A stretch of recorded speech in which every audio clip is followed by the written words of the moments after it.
Memang itu di dalam Al-Hikam Ibnu Athaillah, di dalam syarahnya Iqadul Himam, dikatakan di situ bahwa kesibukanmu,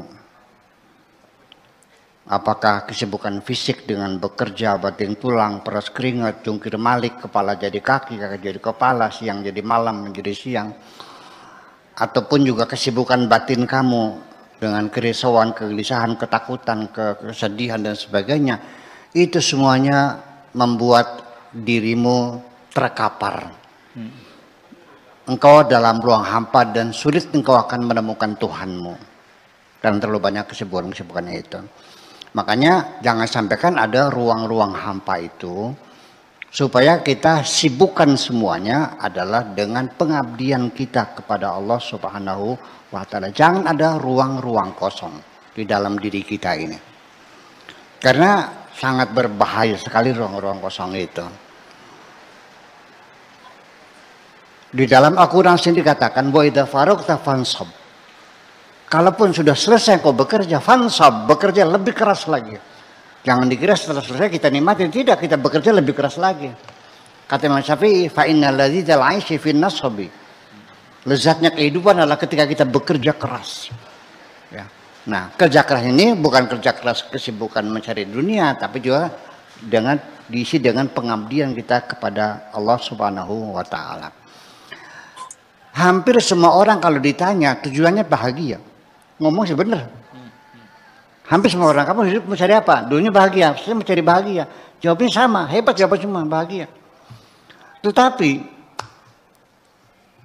pada prakteknya setelah saya amati, hampir semua orang mencari dunia.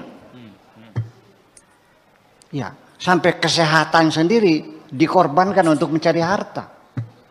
Coba nunggu warung kadang sedang laris dari mulai jam 8 pagi sampai jam 12 malam non stop, mumpung lagi laris sampai kan dia jatuh sakit.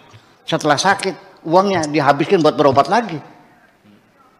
Nah itu, bahwa harta yang banyak tidak mesti menjamin dia bahagia.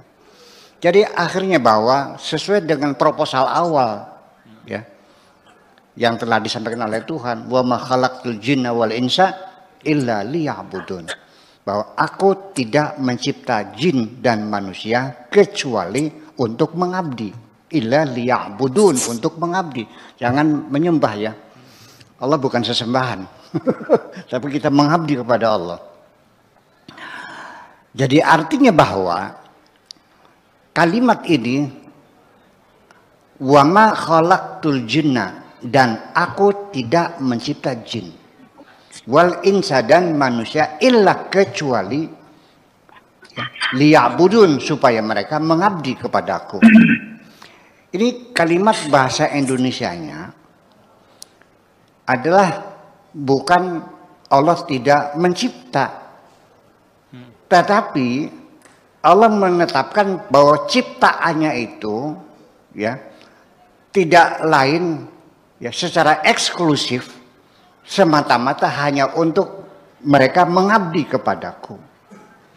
Jadi kalimat la dan ila, atau dalam bahasa Arabnya lil ikhtisas, lil qasr, kalimat eksklusif, saya hari ini tidak makan apa-apa kecuali nasi. Sebetulnya bukan menyatakan tidak makan, tapi hari ini saya hanya makan nasi saja. La ilaha illallah, tidak ada Tuhan kecuali Allah, itu bukan meniadakan Tuhan, tapi menetapkan ketuhanan secara ikhtisas, secara eksklusif hanya kepada Allah. Jadi Tuhan itu hanya Allah, itu bahasa Indonesianya. Jadi kalau kita mengatakan tidak ada Tuhan kecuali Allah, itu struktur bahasa Arab. Bahasa Indonesianya Tuhan itu hanya Allah, itu cuma seperti itu. Jadi manusia itu diciptakan hanya untuk mengabdi, bukan untuk yang lainnya. Nah, jadi kalau kita hidup ini tidak untuk mengabdi kepada Tuhan, berarti kita melanggar proposal awal, tidak sesuai dengan jalurnya. Nah, sehingga artinya begini, ketika kita berbuat sesuatu tapi masih ada harapan di dalam diri kita mendapatkan sanjungan, Anda pernah melakukan nggak begitu? Pernah, ada kan? Nih biar orang tahu nih, gue nih hebat nih, gue ini dermawan nih kan gitu. Sehingga ngasihnya juga sengaja nyumbangnya itu sebelum khutbah Jumat. Sambil bawa wartawan 3. Iya kan, sama dipoto. Terus Jumat itu di Radar Cirebon. Nah itu kan. Nah, percaya atau tidak, ternyata setelah diberikan uang itu, dia menunggu orang bertepuk tangan, ternyata enggak ada yang tepuk tangan. Kecewa enggak? Kecewa. Apalagi tepuk tangannya, tepuk tangan pramuka, prok. Makin marah dia. Jangan minta sumbangan lagi kepada aku. Jadi kekecewaan itu adalah berawal dari karena kita sudah salah arah. Bahwa dalam berumah tangga juga, ini Bu Ayu Siti, kalau ketika engkau menikah niatnya untuk mencari kesenangan berumah tangga, Anda kecewa kok. Tapi kalau niat awalnya sengaja untuk beribadah kepada Allah, maka suami apapun yang kau temukan pasti akan membahagiakan kamu. Karena tidak ada urusan dengan orang. Jangan pernah punya harapan ar-roja.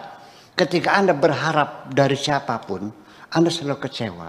Ketika Anda sudah tidak berharap kepada siapapun untuk berbuat baik kepadamu, maka sejak itu engkau merasakan semua orang yang ada di sekitarmu baik-baik semua. Terima kasih.